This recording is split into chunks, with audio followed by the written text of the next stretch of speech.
How does a simple school crush turn into cold-blooded murder? How does a teenager go from sitting quietly in class to executing a classmate in broad daylight?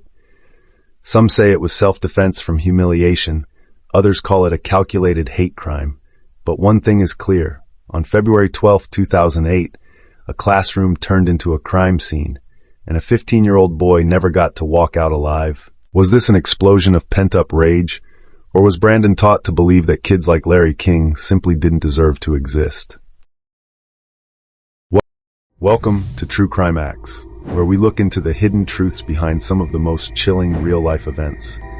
Our mission is to uncover the stories that shock, educate, and spark change, reminding us that behind every headline is a victim, a family, and a ripple effect felt by an entire community.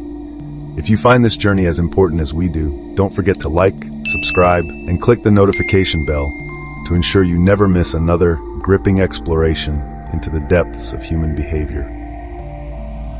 Larry King wasn't just another student at E.O. Green Junior High. He was a kid who refused to be invisible. In a world where many LGBTQ+ youth hide who they are to avoid judgment, Larry stood in full view. At just 15 years old, he proudly expressed himself, wearing heels, makeup, and feminine clothing to school. Some students admired his courage. Others saw him as a walking challenge to everything they had been taught about masculinity, identity, and normalcy. Born in 1993, Larry was placed in the foster care system due to a troubled home life. He was eventually adopted, but struggled with bullying from a young age.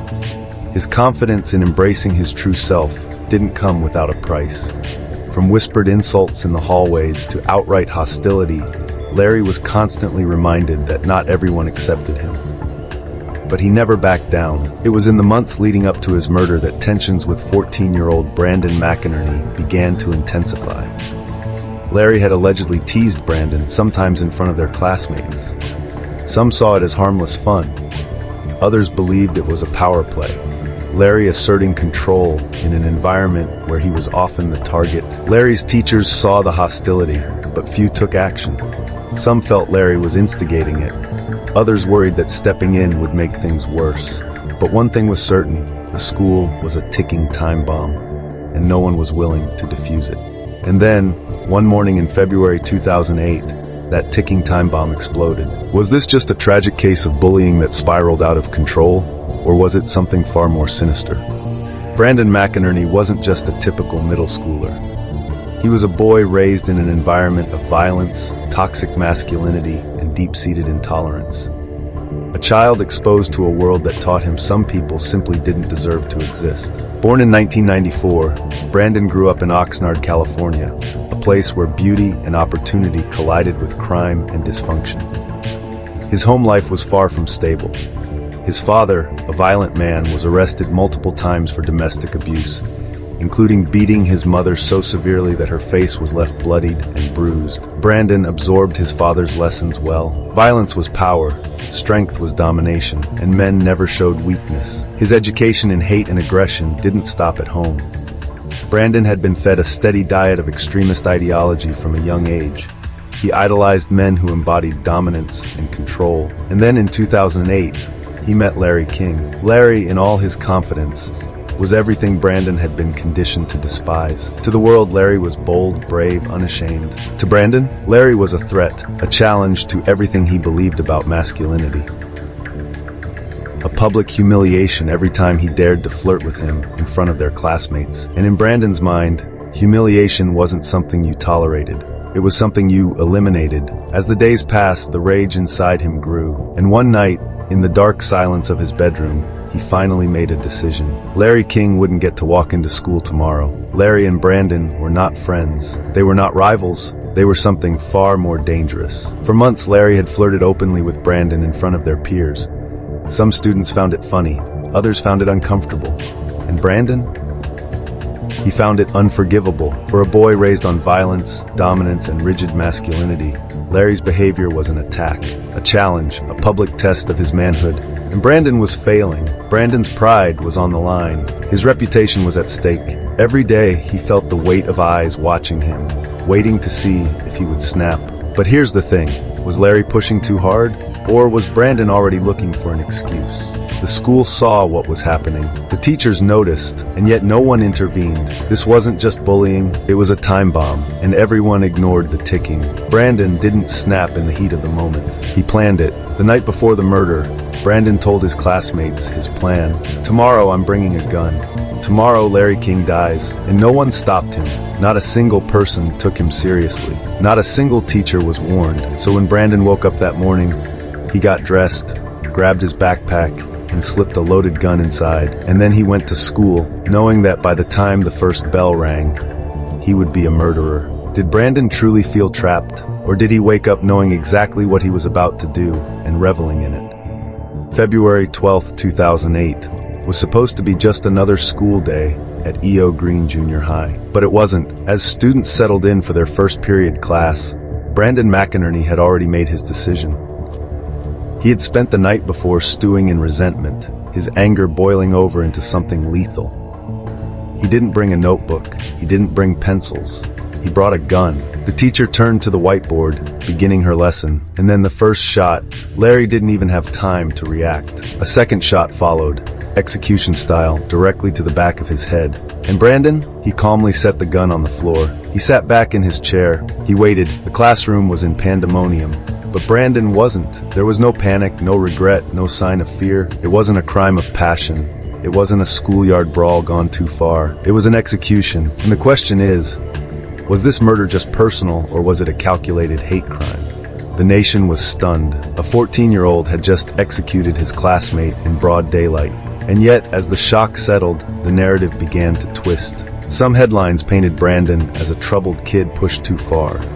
Others framed Larry as an instigator, implying that his boldness, his defiance, his refusal to conform had provoked his own murder. Suddenly, the story wasn't about a hate crime. It was about justifying a child's execution. Online forums buzzed with opinions. If he hadn't flirted with him, maybe he'd still be alive.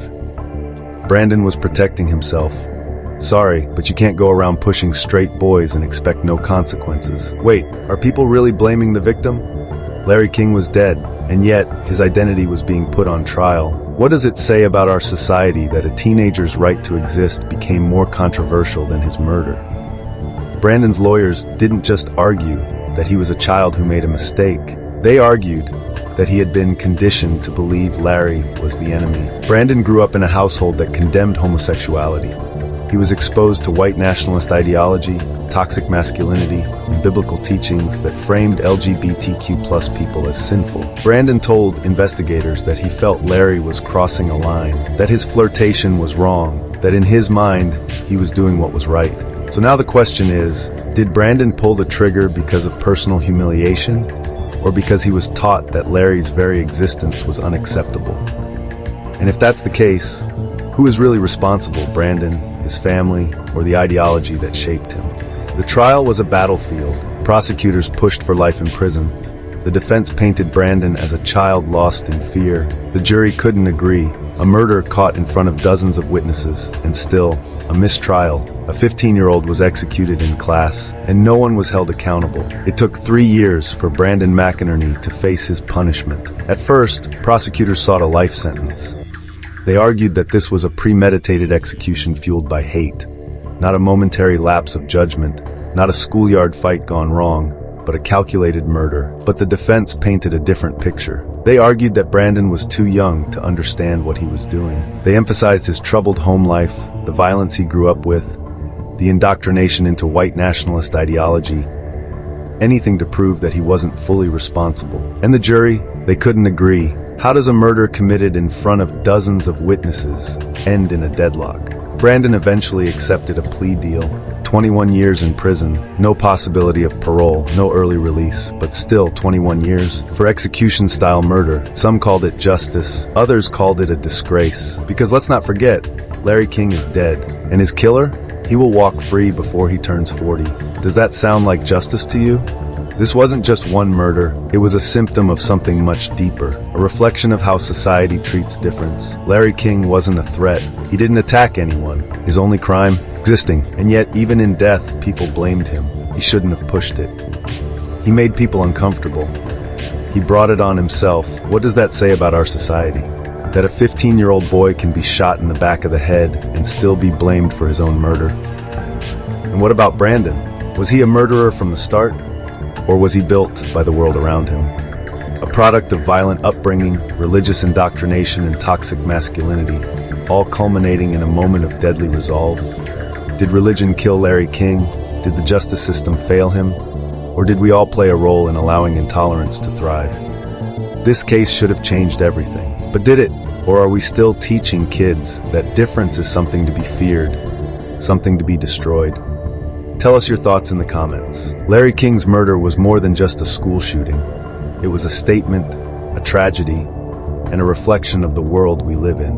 A child lost his life, a family lost their son, and yet, even now, the conversation isn't over. We've seen the arguments, the justifications, and the blame shifting. We've seen people excuse this murder as if it were inevitable, as if Larry simply shouldn't have been himself.